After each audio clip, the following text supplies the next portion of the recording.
عبد الملک بن مروان ایک بادشاہ گزرا ہے، اس نے کہا کہ تلاش کرو کوئی صحابی ہے زندہ، کوئی صحابی۔ سارے شہروں میں تلاش کیا، صحابہ کا دور ختم ہو چکا تھا، بتایا گیا کہ صحابی کوئی نہیں ملا۔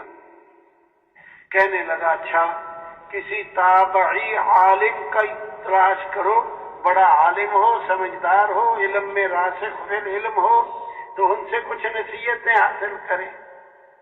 ابو حازم رحمہ اللہ، ان کا پتہ بتایا گیا، ان کے ساتھ بات چیت شروع ہو گئی۔ باتوں باتوں میں موت کا تذکرہ آ گیا، موت مومن کے لیے تحفہ ہے، اس قسم کی باتیں آ گئی۔ عبد الملک کہنے لگا جی ہمارا تو مرنے کو جی نہیں کرتا، اس کی کیا وجہ ہے؟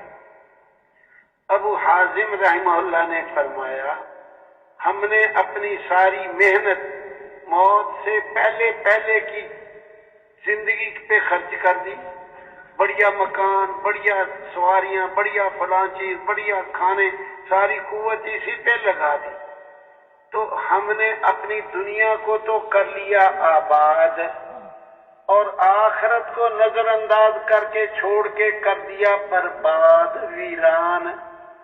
آبادی سے ویرانے کی طرف جانے کو تو کسی کا بھی نہیں دل چاہتا، یہ وجہ ہے۔ جنگل میں آدمی ہو، رات ہو جائے، کوشش ہوگی کہ میں کسی بستی میں پہنچ جاؤں، آباد جگہ پہ پہنچوں۔ تو عبد الملک کہنے لگا کاش ہمیں اپنا انجام معلوم ہو جائے، ہماری آخرت کیسی ہے۔ ابو حازم کہنے لگے یہ کیا مشکل ہے، قرآن سے پوچھ لے، قرآن سے پوچھ لے۔ کیا کہتا ہے؟ ان الابرار لفی نعیم، بے شک نیکوکار یقیناً نعمتوں میں ہوں گے، وان الفجار لفی جحیم، بے شک فاسق فاجر لوگ، برائیاں کرنے والے لوگ، لفی جحیم یقیناً جہنم میں ہوں گے۔ نیکیاں کرنے والے یقیناً جنت میں، برائیاں کرنے والے یقیناً دوزخ میں۔ تو عبد الملک کہنے لگا اگر نیک لوگ جنت میں چلے جائیں، برے لوگ دوزخ میں، فأین رحمت اللہ، پھر اللہ کی رحمت کہاں جائے گی؟ اللہ کی رحمت۔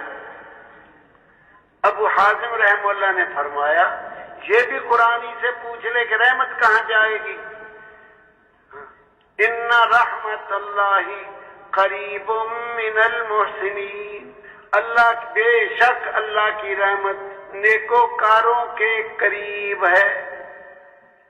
اللہ کی رحمت کن کے قریب ہے؟ نیکوکاروں کے۔